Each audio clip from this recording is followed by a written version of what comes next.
14.1 зрителей. Уже нет. Все хорошее когда-то заканчивается. Самое забавное, что плохое тоже. Всем пока. Всем удачи, что ли.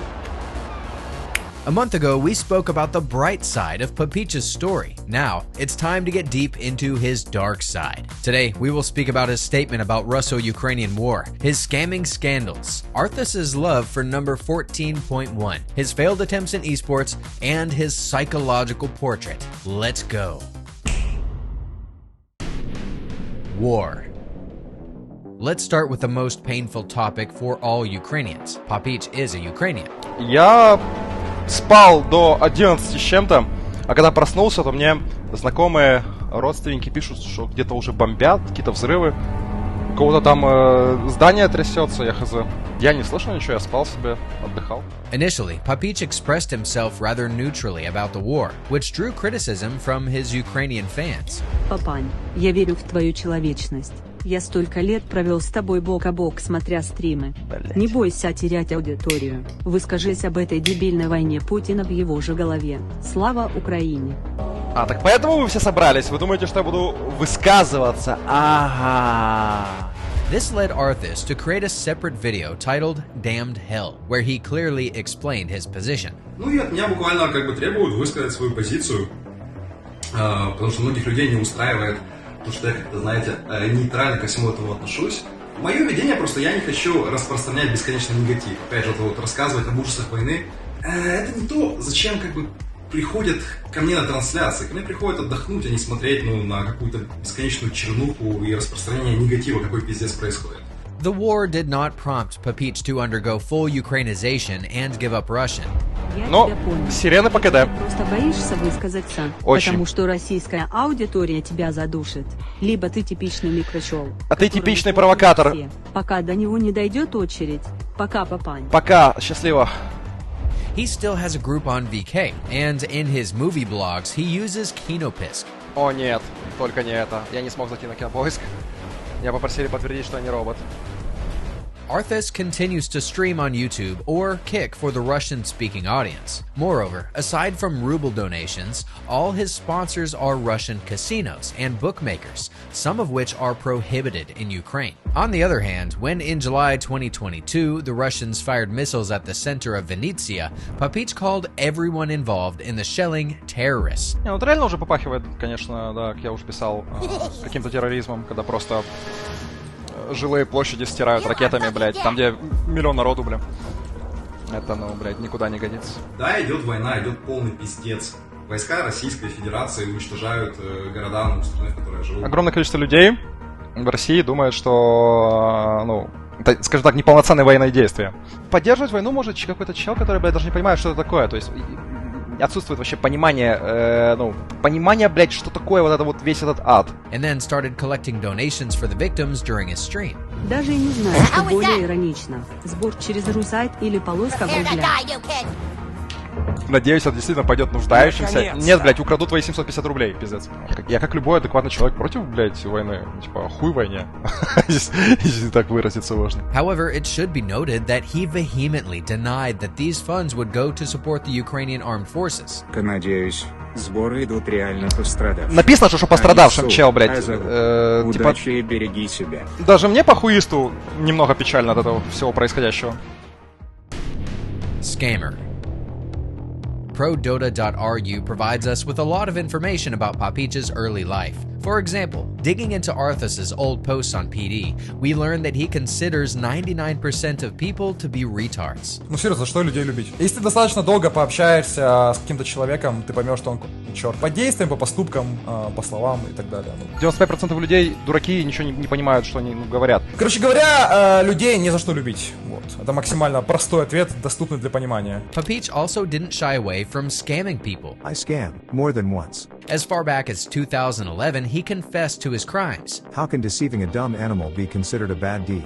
Here, he writes that he scammed the user Stevie for 1,500 rubles. And here, he talks about planning to scam a Chinese person for 100 keys for treasures. At that time, keys were the main currency for trading. In this post, he confesses to deciding not to return several very expensive items that were either entrusted to him as a guarantee. By the way, people who relied on him as a guarantor during trading, Papich called illogical people. I feel sorry for those who live without logic. 14.1.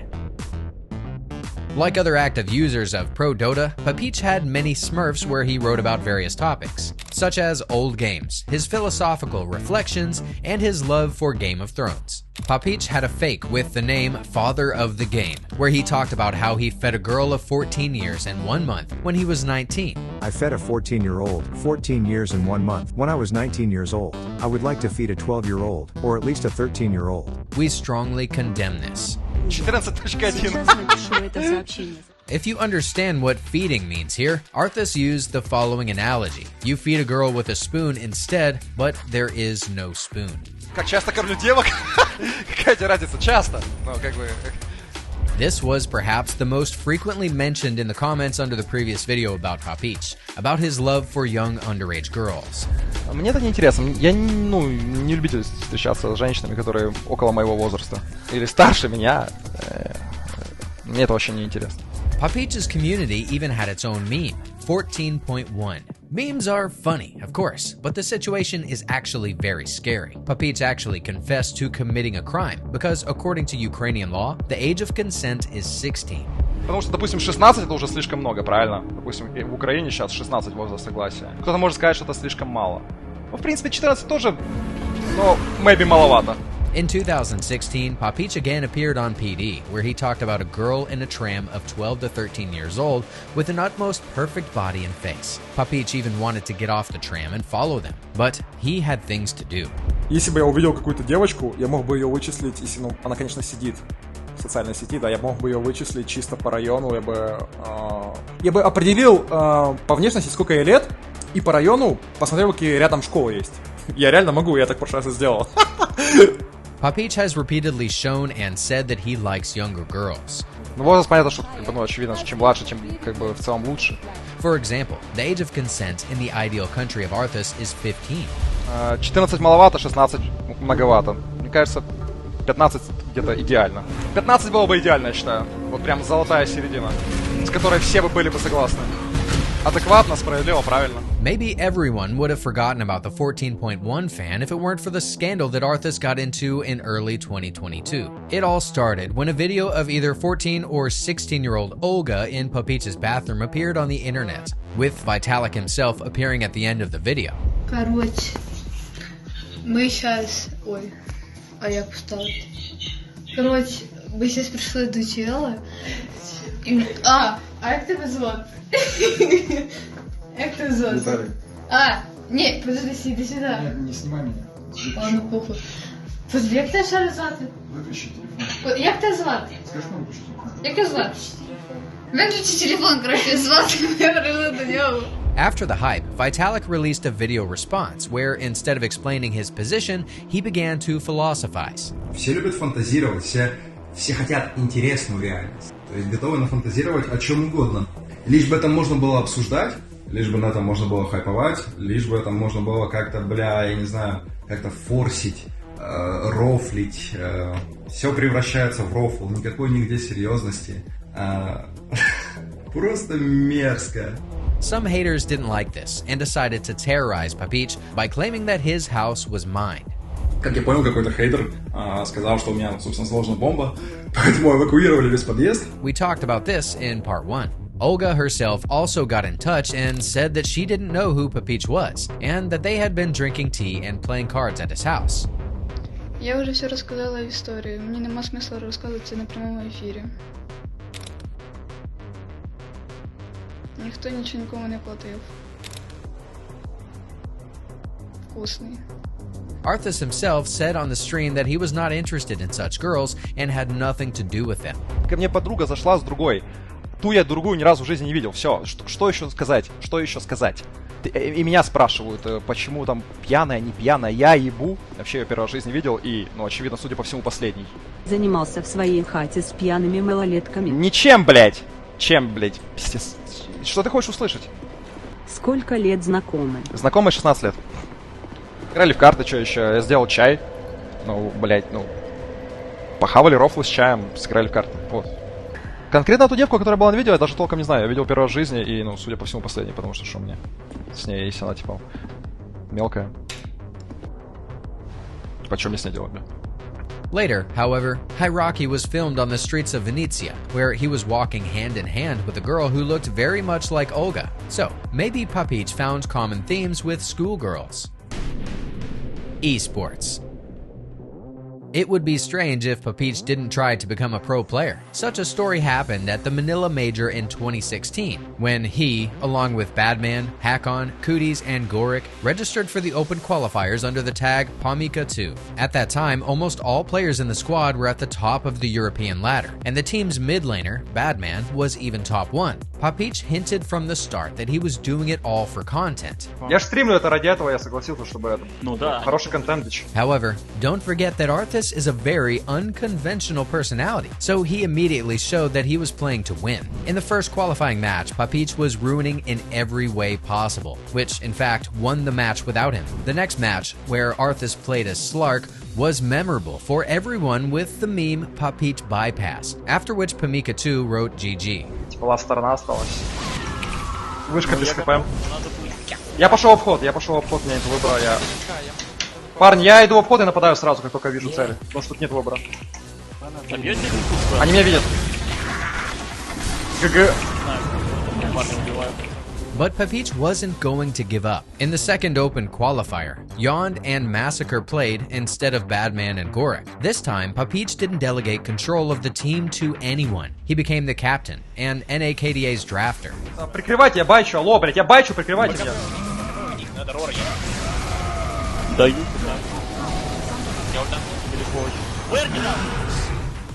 Сейчас будет энигма! Сука! Блядь! Мы чьи-то вот... Это бей! Мусор! Я ж ни разу не умер, правильно? Так, я ищу, кого мы играем. Ищи, я отошел на... Он, по-моему, против играем, не? Не. The team successfully won 3 matches, but they were eliminated in the 164 against a Swedish mix. Помогите мне! Срочно! Байбэк. Можем помочь. Далеко, очень далеко. Не было форстафа, вот что, я умер 2 раза или 3 в деревьях просто, потому что тиммейты рядом, а я умираю, как так? Как бы амбиций там нету, там прям вот выиграть что-то, ну, то есть никто ни на что не рассчитывал, просто играли. Как по мне, самая главная проблема была это просто собраться в пятером вентрила, чтобы все друг друга слышали. After that, Papich never tried to join any team. The reason is quite simple. He would constantly be looking for someone to blame for failures, excluding himself from that list. Я это сделал только изначально потому, что это было людям интересно. Я никогда не говорю, что я врываюсь в доту, я никогда не говорил, что я что там пытаюсь добиться, что сделать. Я много раз повторял до этого, что мне про дота по большому счету не интересно, потому что я как бы человек асоциальный. Мне нереально просто с людьми в команде быть, потому что я всегда начну искать виноватого, понимаешь? And before we continue, we'd like to remind you that you can support our channel financially. You can do this via Patreon or PayPal. All the details can be found in the description below this video. Psychological portrait. So, why is Papich like this? Maybe he's mentally ill. We cannot access Vitaly's psychological state because we lack the proper education. However, a Russian psychologist did this for us, and we found a video on YouTube. Как относишься к психологам? Ну, это фейковая профессия, одна из многих фейковых профессий.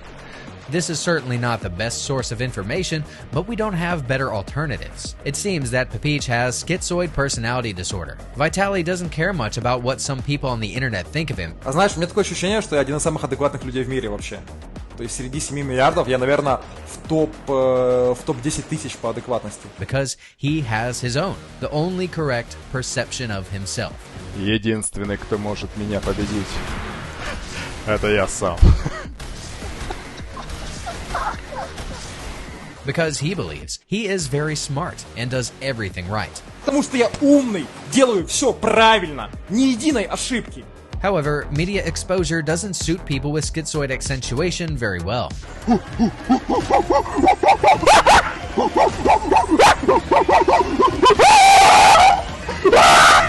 Our hero is egocentric, considering himself better than others, the smartest, even in some simple tasks and things. Ну, я просто решил, что я достаточно адекватный по сравнению с большинством людей. Вот так вот.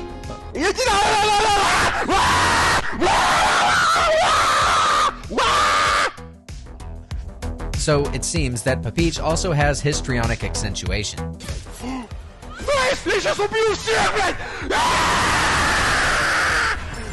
In other words, Arthas has two accentuations, schizoid and histrionic. Papich is more of a schizoid than histrionic. Our hero soberly assesses that he is egocentric, and histrionic personalities rarely admit this to themselves, let alone to other people. Moreover, Papich's ego is not as fragile as in most histrionics. Besides, Papich can laugh at himself. Not always, but he can. 31 год. Жены нет, детей нет, друзей нет, квартиры нет, дома нет. Живу в квартире родителей, машины нет.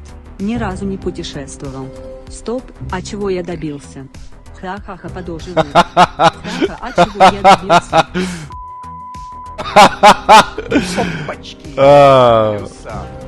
Я не знаю, это full рофл или я должен оправдываться?